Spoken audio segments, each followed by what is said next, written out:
Hello friends, ST teaching या YouTube चॅनलवर तुम्हा सर्वांचे स्वागत आहे.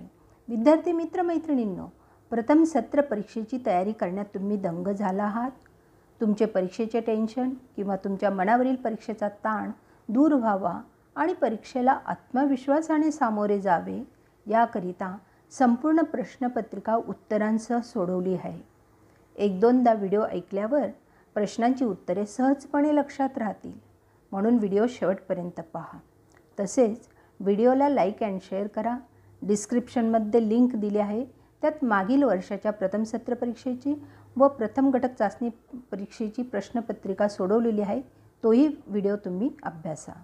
चला तर मग आजची प्रश्नपत्रिका इयत्ता 7वीची असून विषय सामान्य विज्ञान. चला तर मग तयार आहात? इयत्ता 7वी, विषय सामान्य विज्ञान, गुण 50 आणि वेळ 2 तास. प्रश्न पहिला अ. योग्य शब्द निवडून रिकाम्या जागा भरा. 5 गुणांसाठी कंसात शब्द दिले: पर्णरंध्रे, नैसर्गिक परिरक्षक, आकारमान, खवलेयुक्त, सदैव व आकर्षण, वेग. पहिली गाळलेली जागा पाहूया. सापाची त्वचा टिंबटिंब असते. उत्तर: सापाची त्वचा खवलेयुक्त असते. पानांवरील छिद्रांना टिंबटिंब म्हणतात. पानांवरील छिद्रांना पर्णरंध्रे म्हणतात. विजातीय विद्युत प्रभार जवळ आणल्यास टिंबटिंब होते. विजातीय विद्युत प्रभार जवळ आणल्यास सदैव व आकर्षण होते. मीठ हे टिंबटिंब आहे. मीठ हे नैसर्गिक परिरक्षक आहे. टिंबटिंब म्हणजे विशिष्ट दिशेने एकक कालावधीत वस्तूने कापलेले अंतर. वेग म्हणजे विशिष्ट दिशेने एकक कालावधीत वस्तूने कापलेले अंतर. पाणी गोठताना त्याचे टिंबटिंब वाढते. पाणी गोठताना त्याचे आकारमान वाढते. 6 पैकी 5 गाळ्या जागा लिहायचे. पुढचा ब प्रश्न आहे. योग्य जोड्या जुळवा 4 गुणांसाठी. मुलतानी मृदा, सहजीवी वनस्पती, पोटॅशियम, मॅग्नेशियम व लोह, मृतपजीवी वनस्पती हे अ गटात दिले आहे. आणि ब गटात भूछत्र, सौंदर्य प्रसाधने, दगडफूल, चयापचय, हरितद्रव्य निर्मिती. जोड्या जुळवूया. मुलतानी मृदा, सौंदर्य प्रसाधने, सहजीवी वनस्पती, दगडफूल, पोटॅशियम, चयापचय, मॅग्नेशियम व लोह, हरितद्रव्य निर्मिती, मृतोपजीवी वनस्पती, भूछत्र. पुढचा प्रश्न आहे क. पुढील विधाने चुकीबरोबर ते लिहा व चुकीची विधाने दुरुस्त करून पुन्हा लिहा 4 गुणांसाठी. समुद्राचे पाणी विजेचे दुर्वाहक आहे. हे विधान चूक आहे. समुद्राच्या पाण्यात वीज वाहकता असते असं तुम्ही दुरुस्त करून लिहायचं आहे. काही अन्नपदार्थांचा धातूशी संपर्क झाल्यास रासायनिक प्रक्रियेमुळे ते बिघडतात. हे विधान बरोबर आहे. तिसरं, प्रकाश संश्लेषणाच्या क्रियेत कार्बन डायऑक्साईड बाहेर सोडला जातो. चूक आहे. हे विधान दुरुस्त करायचं आहे. प्रकाश संश्लेषणाच्या क्रियेत ऑक्सिजन बाहेर सोडला जातो.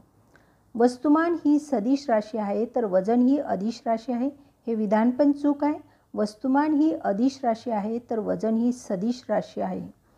त्वरण वेगाला लंबरूप असू शकते. हे विधान बरोबर आहे. पुढचं बघूया.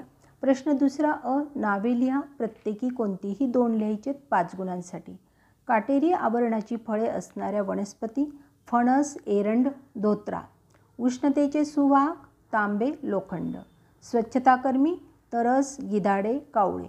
आगंतुक मुळे: मका, ऊस, ज्वारी.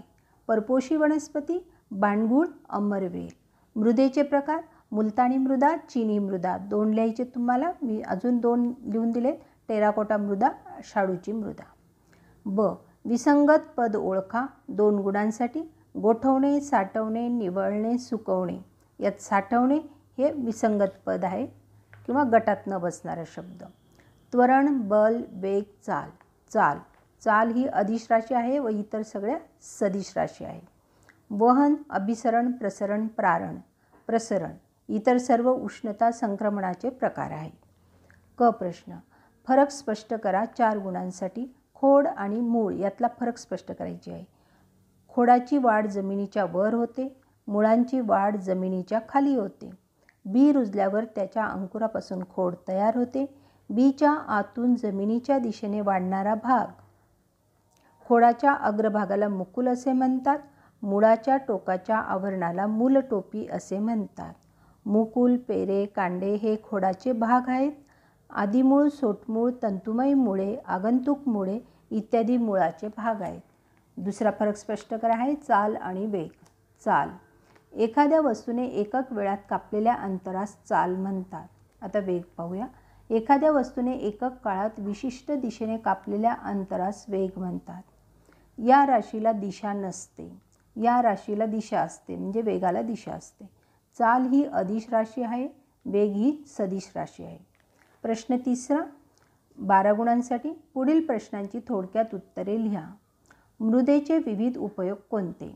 उत्तर: मृदेचे उपयोग पुढीलप्रमाणे आहेत. वनस्पतींचे संवर्धन करणे, वनस्पतींच्या वाढीस मदत करणे, जलसंधारण करणे. मृदा पाणी धरून ठेवत असल्यामुळे 12ही महिने आपल्याला पाणी मिळू शकते. आकार्यता असणे, म्हणजेच मृदेला हवा तसा आकार देता येण्याच्या गुणधर्माला आकार्यता म्हणतात. मृदेपासून माठ, रांजण, पंत्या, मूर्ती, विटा इत्यादी वस्तू बनविल्या जातात. दुसरा प्रश्न, परपोषी वनस्पती म्हणजे काय? परपोषी वनस्पतींचे विविध प्रकार उदाहरणासह लिहा. उत्तर: ज्या वनस्पतीत हरितद्रव्य नसते अशा वनस्पतींना परपोषी वनस्पती म्हणतात. कीटकभक्षी, परजीवी आणि मृतपजीवी असे प्रकार पडतात. कीटकभक्षी, कीटकांचे भक्षण करून जगणाऱ्या वनस्पतींना कीटकभक्षी वनस्पती म्हणतात. उदाहरणार्थ घटपर्णी, ड्रॉसेरा. परजीवी, ज्या वनस्पती इतर सजीवांच्या शरीरात किंवा शरीरावर वाढतात व त्यांच्याकडून आपले अन्न मिळवतात त्यांना परजीवी वनस्पती म्हणतात. उदाहरणार्थ बाणगुळ, अमरवेल इत्यादी. मृतोपजीवी वनस्पती, सजीवांच्या कुजलेल्या अवशेषांवर अवलंबून असणाऱ्या वनस्पतींना मृतोपजीवी वनस्पती असे म्हणतात. उदाहरणार्थ कवकवर्गीय सजीव, भूछत्र. तिसरा प्रश्न त्यातला, मापनात आढळणाऱ्या त्रुटी उदाहरणाच्या साहाय्याने स्पष्ट करा. उत्तर: योग्य साधनांचा वापर न करणे. काही वेळा भाजीवाले, दुकानदार प्रमाणित वजने वापरत नाहीत. त्याऐवजी दगड किंवा तत्सम साधने वापरतात. त्यामुळे ते करीत असलेल्या वजनात फेरफार होतो. कधीकधी तराजू किंवा वजन काटा व्यवस्थितपणे कार्य करीत नसतो. पेट्रोल, डिझेल विकत घेताना इंडिकेटरवर योग्य पद्धतीने लक्ष दिले जात नाही. साधनांचा योग्य पद्धतीने वापर न करणे. दैनंदिन व्यवहारात तराजू, ताणकाटा, दूध मापनाची लिटरसारखी मापे, फूटपट्टी, मोजमापाची टेप, निरनिराळी वजने इत्यादींचा वापर योग्य पद्धतीने केला जात नाही. उदाहरणार्थ तेल, दूध, तूप यांचे मापन करताना मापांमध्ये फेरफार केलेली मापे वापरणे. ताग्यातून कापड मापताना त्याचे योग्य मापन केले जात नाही. पुढचा प्रश्न, वीज पडून काय नुकसान होते ते न होण्यासाठी जनजागृती कशी कराल? उत्तर: वीज पडल्यामुळे झाडे जळून जातात, इमारतींचे नुकसान होते, प्राणहानी होते, घरातील विद्युत उपकरणे निकामी होऊ शकतात.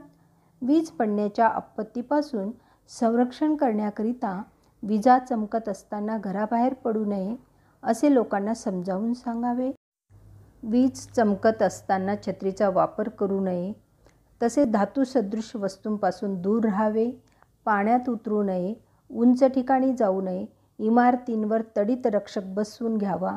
आपत्ती व्यवस्थापनाची माहिती लोकांपर्यंत पोहोचवावी. पुढचा प्रश्न आहे, अंटार्क्टिका खंडातील पेंग्विन पक्ष्यांचा रंग वरून काळा का असतो?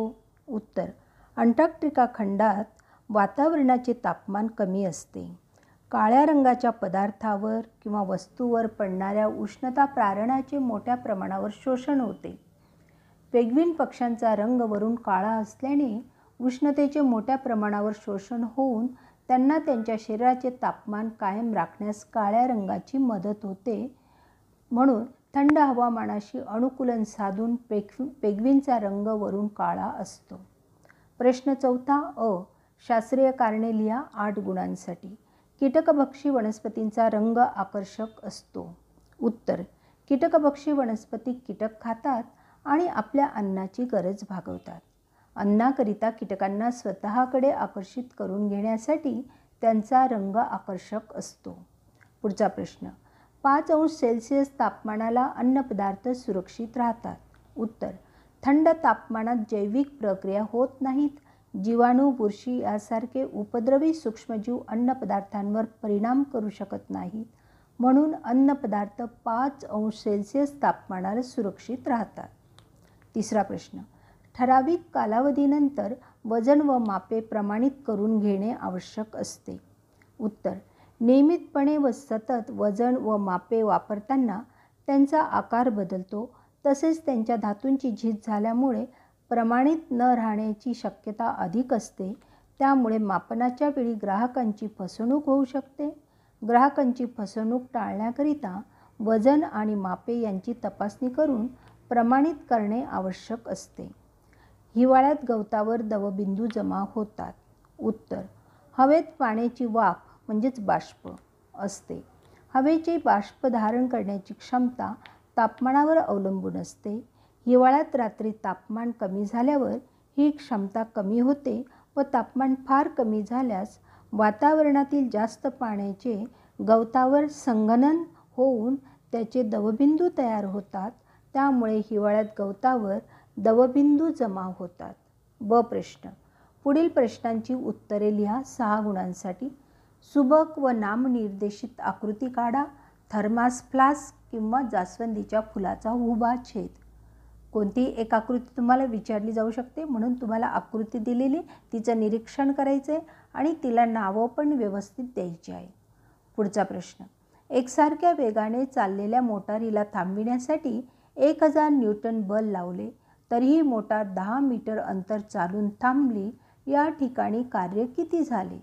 आता उत्तर, F म्हणजे 1000 न्यूटन आणि S बरोबर -10 मीटर दिलेले तुम्हाला, आणि W बरोबर F गुणिले S म्हणजेच 1000 N गुणिले -10 M म्हणजे मीटर, म्हणजेच उत्तर येतं -10,000 जूल.